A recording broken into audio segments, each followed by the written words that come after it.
The notary looked up from the stack of documents, set his pen down slowly, and cleared his throat. "I'm sorry to stop the proceedings," he said, "but there's a problem with the ownership record." My son-in-law's head snapped up from across the table. "What kind of problem?" The notary turned several pages. "The entity listed as owner of this commercial property is Caldwell Holdings, LLC. None of the sellers present today appear to be authorized representatives of that LLC." My daughter looked at her husband. He looked at his attorney. The attorney looked at the floor. Then the notary said, "The managing member of Caldwell Holdings is actually present today and has requested to join this meeting." The conference room door opened, and for the first time in 11 years, my daughter and her husband discovered exactly who had owned the building their business operated out of. But to understand how we got there, you need to go back to the year everything in my family quietly began falling apart. My name is Daniel Caldwell. I'm 69 years old. I spent 32 years as a civil engineer, mostly bridge infrastructure, working out of Louisville, Kentucky. I'm not a flashy man. I drive a 10-year-old pickup truck. I wear the same 3 pairs of boots in rotation. My late wife Carol used to say I expressed affection through maintenance, fixing things, building things, showing up with a toolbox when someone needed help. She wasn't wrong. Carol passed away 8 years ago. Pancreatic cancer. 14 weeks from diagnosis to the end. If you've lost someone that fast, you know there's a particular kind of grief that comes with it, not just the loss itself, but the whiplash. One season, she was planting a garden. The next, she was gone.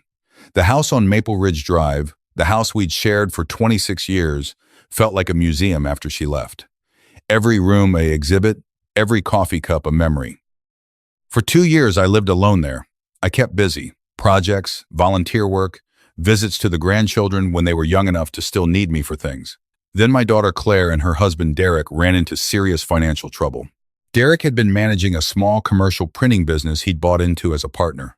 His co-owner turned out to be less than honest, overbilling clients, skimming from accounts, and eventually disappearing with a significant portion of their working capital.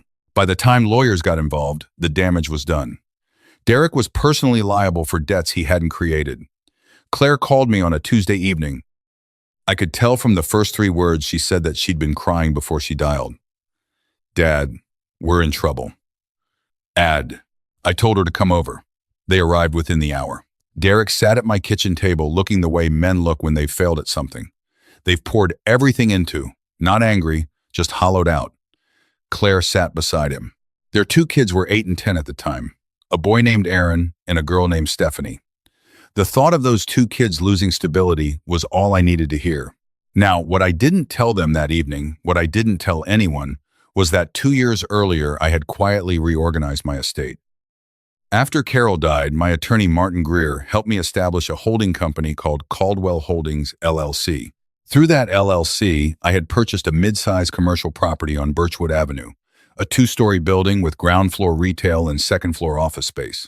It had previously housed a print shop of its own, which I found fitting when Derek's situation came to light. The plan was straightforward. Derek could relaunch his printing operation in the building. He'd pay below-market rent. The payments would go through a third-party property management company I used for 2 other small properties.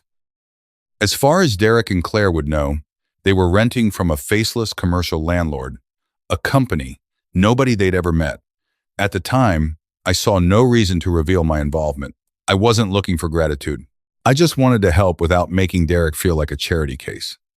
Men like Derek, proud men who built something with their own hands, don't receive help gracefully when it comes with a name attached. So I took the name off it. I offered them something else too. Claire and Derek had been renting an apartment across town. I suggested they move into Maple Ridge Drive with me while the business got back on its feet. 4 bedrooms, good school district, familiar neighborhood. They accepted, and for the first time since Carol died, the house felt like a home again. The first 3 years were genuinely good. Derek rebuilt his client base steadily. Claire went back to work part-time as a dental hygienist. The grandchildren ran through the backyard the way children are supposed to. Aaron reminded me of myself at that age, methodical, a little serious, always asking how things worked. Stephanie was pure Carol, stubborn, funny, fiercely loyal to anyone she loved. I coached Aaron's Little League team one spring. Claire and I cooked Sunday dinners together every week without fail. Derek and I watched Kentucky basketball and argued about things that didn't matter. For a while, it felt like we'd all survived something together and come out on the other side. Then Derek's business started doing well, really well. I want to be careful here, because I've thought about this a great deal. There's a particular danger that comes when someone who's been humbled by failure finally finds their footing again. Sometimes gratitude survives the recovery. Sometimes it doesn't. With Derek, it didn't. It started with small things. The way he'd talk about expansion plans at the dinner table without once acknowledging how he'd gotten the chance to expand at all. The way he described the Birchwood Avenue building as his location in conversations with clients, not as a rental, not as a space he was fortunate to occupy at favorable terms. He spoke about it with the casual ownership of a man who'd forgotten the arrangement entirely.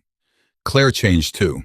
Not dramatically, not all at once, but the warmth between us shifted. She stopped asking if I'd eaten. She stopped saving me a seat at family events. She started referring to my presence in the house in a particular way, a way I can only describe as logistical, as in the situation we're managing, as in something that requires accommodation rather than something that is simply family. One afternoon, I was in the garage repairing a screen door, something I'd been meaning to do for 3 weeks when I heard Claire on the phone with her sister. Their relationship had always been complicated, but they talked regularly. I wasn't trying to listen. The garage door was open. Sound travels. "The business is doing great," Claire was saying. "Derek thinks we could actually buy a place of our own now." A pause.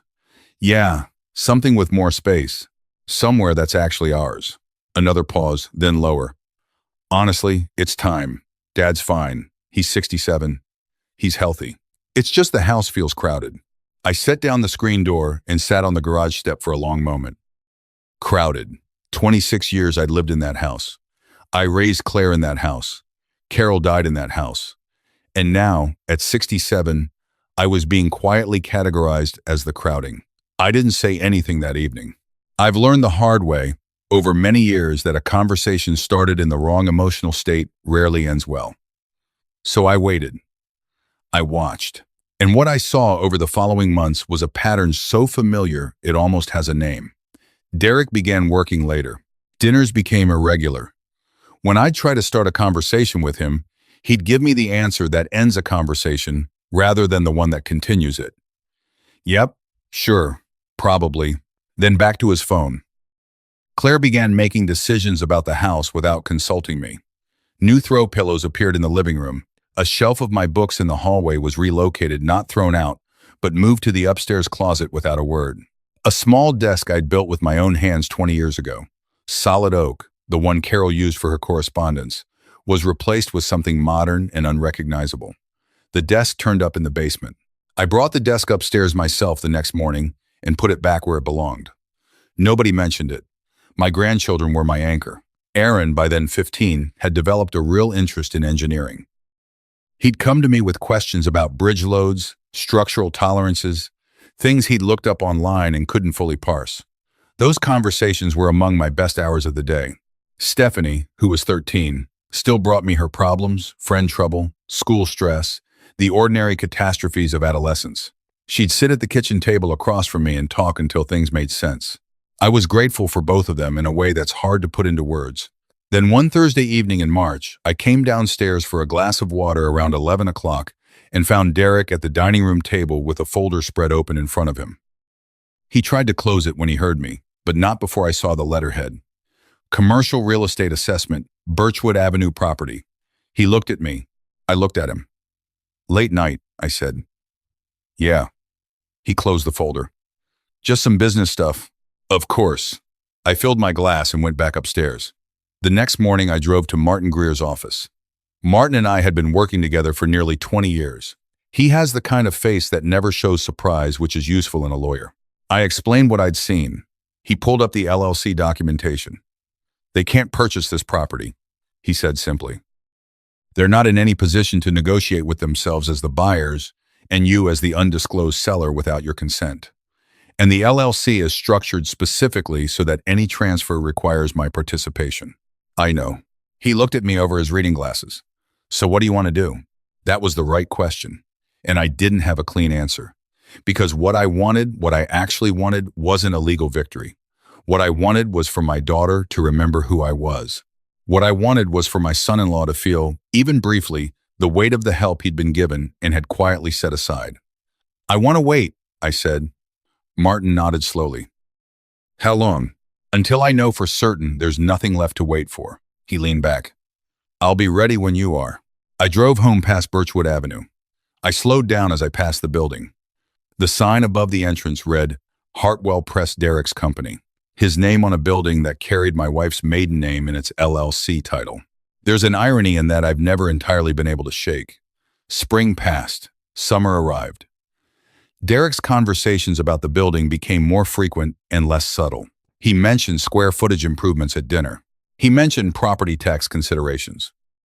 He mentioned, once, while talking to someone on his cell phone in the backyard, apparently forgetting I was sitting on the back porch 12 feet away, that he was working on acquiring the space outright. He said it with the confidence of a man who expects no obstacles. Claire noticed my quietness that summer, but misread its cause. She assumed I was grieving, or aging, or simply becoming less engaged with the world. She began treating me with a specific kind of careful gentleness that is, in its own way, more condescending than rudeness. She'd suggest I take more naps.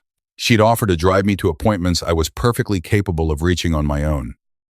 She spoke to me, sometimes, in the slightly elevated tone people use with children and the very old. I was 68. I still ran 3 miles every Tuesday and Thursday. The September evening that shifted, everything arrived the way those evenings always do, without announcement, dressed like an ordinary Tuesday. I was reading in the living room when Claire sat down across from me. Derek stood near the hallway entrance with his arms folded. They had arranged themselves the way people do when they've rehearsed something. "Dad," Claire started, "we've been talking about the future." I set my book face down on the side table. "All right, Derek's business has grown a lot. We're really proud of where things are." I waited. "We've been thinking it might be time to find a place of our own." She paused. "A place that's really ours." "That's reasonable," I said carefully. "I think that's a good goal." Something in Derek's posture relaxed, as if he'd expected more resistance. Then Claire said the part they'd also rehearsed. "We actually think this house would be a good fit for what we're looking for." I looked at her for a moment. "This house. It's the right size. The schools are good. The kids are settled here." She glanced at Derek. "We were thinking we could talk about purchasing it from you, or maybe working out some kind of arrangement." There it was. Not the rental property. The house. The house I still owned, had always owned, and lived in. They were proposing to buy my own home out from under me. Derek finally spoke. "We thought maybe you'd prefer something lower maintenance, closer to, services." Services. He couldn't say the word. Assisted living. Senior community. Something with a shuttle bus and a crafts room. I looked at my daughter. She met my eyes for only a moment before looking down at her hands. "And where would I go?" I asked. Claire said carefully, "There are some really lovely places for people your age, Dad. Active communities. You'd have friends there, activities." "I have friends," I said. "I have activities. I coach your son's robotics study group every other Sunday." Nobody said anything. I stood up. "I'd like to think about it." I went upstairs. I sat on the edge of my bed in the dark and looked at the photograph of Carol I keep on the nightstand. It's not her most beautiful photograph. It's the one where she's laughing at something outside the frame at a family barbecue, her head thrown back completely unguarded. I keep it because that's who she actually was. "Well, Carol," I said out loud, the way I still talk to her sometimes, "looks like they've decided I'm done." 2 days later, at breakfast, Derek brought it up again. They'd apparently taken my silence as interest. "We've been talking to a realtor," he said, helping himself to coffee. "Just preliminary stuff, but the market's pretty good right now." I looked at him across the kitchen. "For this house?" "And the Birchwood property. We've actually been looking into acquiring it. Turns out we could roll both transactions into a really favorable financial position." Both. He was planning to acquire 2 properties that I own through 2 separate arrangements, and he was discussing it at my kitchen table as though it were a business strategy and not a fundamental rearrangement of my entire life. I said nothing. I finished my coffee. I rinsed the cup and set it in the drying rack the same way I have every morning for 30 years. Then I went upstairs and called Martin Greer. "It's time," I said. He knew exactly what I meant. "I'll make some calls today." The weeks that followed moved with a strange, almost underwater slowness. Derek and his realtor had initiated a title inquiry on the Birchwood Avenue property through standard channels. What they didn't know was that the property management company had already notified Caldwell Holdings, notified me of the inquiry. As per the LLC agreement, Martin had been tracking every step. When a purchase offer was formally submitted, Martin responded as the LLC representative, indicating that the managing member would attend the closing personally to complete the transaction. Derek's attorney apparently had no reason to find that unusual. A lot of LLC transactions close that way. Claire knocked on my bedroom door one evening in early October. She came in and sat in the old armchair by the window, Carol's chair, which I'd kept in its original position for 8 years. "Dad," she said, "are you okay? You seem distant lately." I looked at her for a long moment. This was my daughter, the girl I'd taught to ride a bicycle on the sidewalk in front of this house. The girl I'd stayed up with through 2 rounds of pneumonia and 1 broken heart. The girl who'd stood at Carol's bedside in those last weeks and held her mother's hand with a steadiness that made me proud in a way I still can't fully describe. "I'm all right," I said. "Just thinking." She nodded. Then quietly, "The Birchwood closing is scheduled for November 4th. "I know," I said. She looked at me strangely, but she didn't ask why I knew. She assumed I'd overheard something. She left the room, and I sat with the silence for a long while. Aaron found me on the back porch the following Saturday morning. He was 16 by then, a serious kid with careful eyes. "Grandpa." "Morning." He sat down beside me. Didn't say anything for a while, which is one of the things I love most about him. He understands that silence is sometimes the most respectful thing you can offer someone. Finally, he said, "You're not going to move to one of those places, are you?" It wasn't really a question. I smiled. "No." He nodded. "Good. Then, Mom and Dad don't really talk about what you did for us, back when things were bad." I looked at him. "But I know," he said. "I was 8. I remember more than they think." I didn't say anything. I didn't need to. He put his hand on my arm briefly, the way his grandmother used to, and then went inside to make breakfast. I stayed on the porch for another half hour listening to the neighborhood wake up. November 4th arrived gray and cold. Louisville in November has a particular kind of chill, not brutal, but serious. A reminder. Martin met me in the parking lot of the title company at 9:15. "You sure?" he asked. "Same answer as before," I said. We went in through a side entrance and waited in a secondary conference room. I could hear voices in the hallway. Derek's voice, confident, already explaining something to someone. The sound of a man entirely at ease, completely unaware of what was about to happen. At 9:30, the closing proceedings began in the main room. I was told later by the notary, who had been briefed by Martin, that Derek arrived with his attorney and 2 people from his bank. He was dressed well. He had a folder of his own, organized, tabbed. He looked like a man closing a deal. The title search documents were reviewed first. That's standard procedure. And that's where the machinery stopped. The notary, a methodical man named Gerald Park, who had apparently been doing closings for 31 years, noted the LLC ownership structure and requested confirmation of authorized representative status. Derek's attorney provided documentation showing Derek as the purchaser. Park asked for the seller's representative. Martin walked into the room, and then he opened the side door, and I followed him in. I've thought about that moment many times since. What it must have looked like from Derek's side of the table. He'd been building toward this closing for months.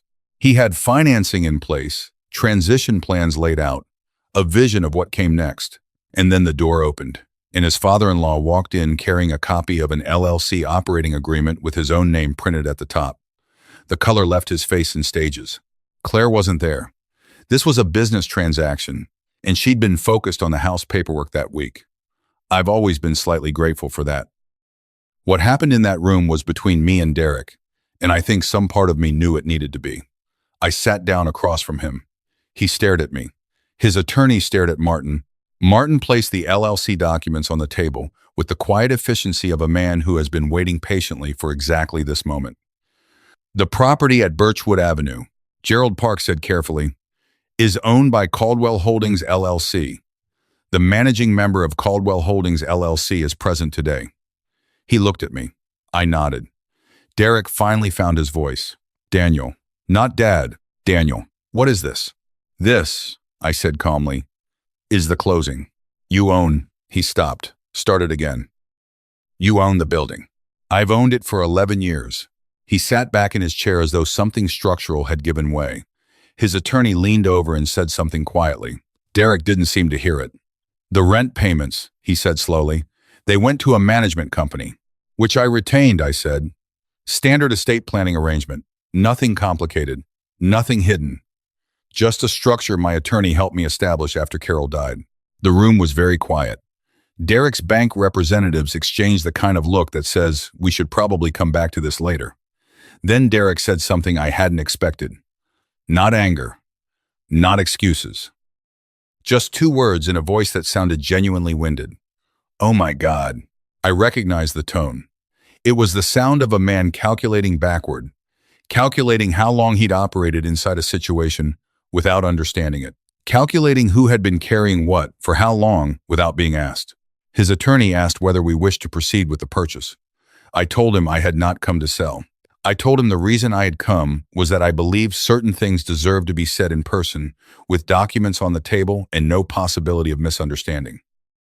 I told him, and I looked at Derek directly while I said it, man to man, without anger and without theater, that 11 years ago I had used a significant portion of Carol's life insurance proceeds to purchase that building because I wanted his business to survive. That I had charged him 60% of market rent for over a decade because I wanted his family to build something stable.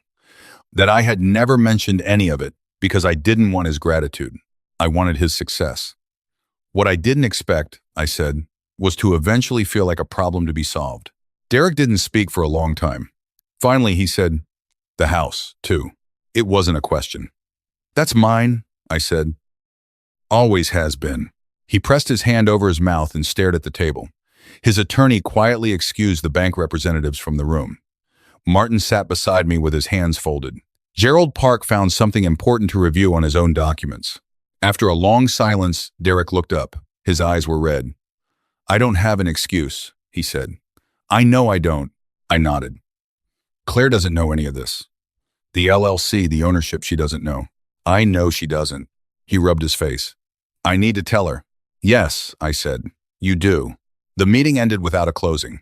Derek's attorney would handle the paperwork that needed to be unwound. The bank representatives were understanding, if uncomfortable. These things happen when families intersect with real estate. In the parking lot, Martin walked with me to my truck. He didn't say much. He's known me long enough to understand when I need quiet. You okay? He asked at the truck door. I will be, I said. He nodded. I think you handled that about as well as it can be handled. I didn't feel triumphant. I want to be honest about that, friends, because I know what you might expect me to say here. But the truth is, standing in that parking lot, I mostly felt the particular weight of something that has been held for a long time finally being set down, not victory. Just the end of caring, Claire called me that evening. Her voice was different, smaller, stripped of the careful composure she'd been wearing for months. Dad, she stopped. Derek told me everything. I know he did. I didn't know. About the building, about any of it. A long pause. About how much you've done. I let the silence sit for a moment. I know, I said gently. Dad, I'm so sorry. The things we said, the way her voice broke. The way we made you feel like you didn't belong in your own home. I sat down in Carol's armchair. Outside, the last of the November light was going orange over the back fence. Claire, I said, you are my daughter. That doesn't change. How are you not furious with me? I was, I said, for a while, but furious is expensive. At my age, I can't afford to spend money on things that don't give me anything back. She laughed a wet, broken laugh, the kind that comes out when you're crying and something unexpectedly touches you. We talked for nearly an hour. I won't recount all of it. Some conversations belong entirely to the people who have them. But by the end, something had opened back up between us that I hadn't realized how much I'd missed. Derek called the following morning. His apology was thorough and uncomfortable in the best possible way, the kind of apology that doesn't try to make itself easier than it deserves to be. He talked about entitlement. He talked about what happens when a man forgets where he started. He talked about Carol's life insurance money being used to save his business and said he hadn't known how to hold that information without changing. You should have been angry with us a long time ago, he said. Maybe, I said. but I don't think it would have helped. The arrangement changed, of course. I made that clear to both of them, not punishingly, but clearly. They would find their own home to purchase, and they would do it with their own resources, which by then were substantial.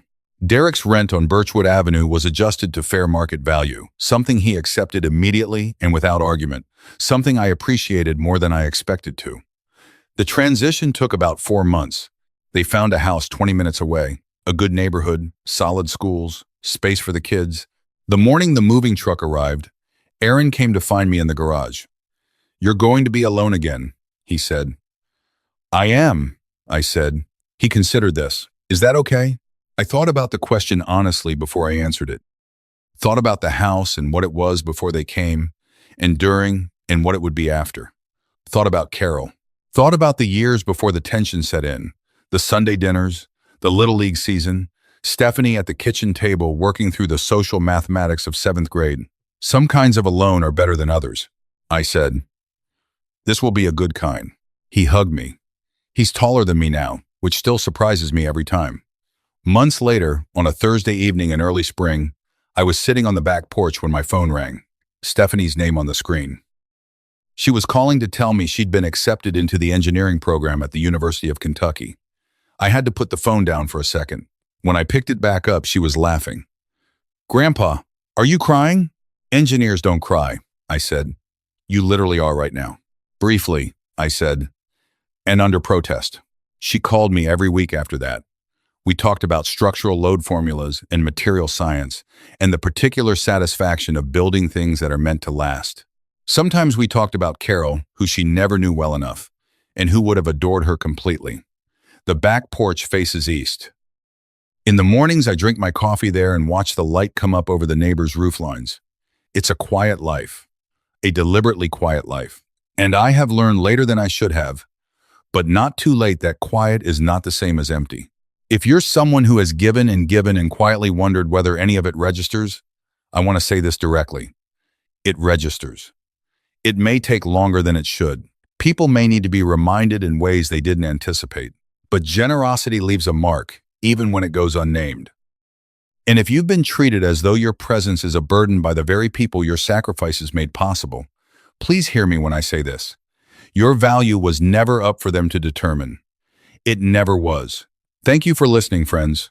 If this story found you at a moment when you needed it, I'd be honored to know.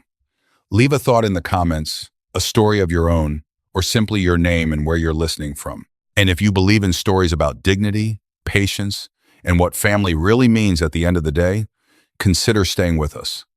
There are more stories ahead worth telling. Generosity given in silence still shapes the world around you. Daniel never announced what he'd done, never kept a ledger, never asked to be thanked. And yet those quiet investments held an entire family together through its hardest years. If someone in your life is carrying you right now, maybe without you even knowing it, it's not too late to turn around, look them in the eye, and simply say, "I see you." That's enough. That's everything. A small note for you. This story was imagined and written by AI, crafted to entertain you and, hopefully, leave something warm and useful behind.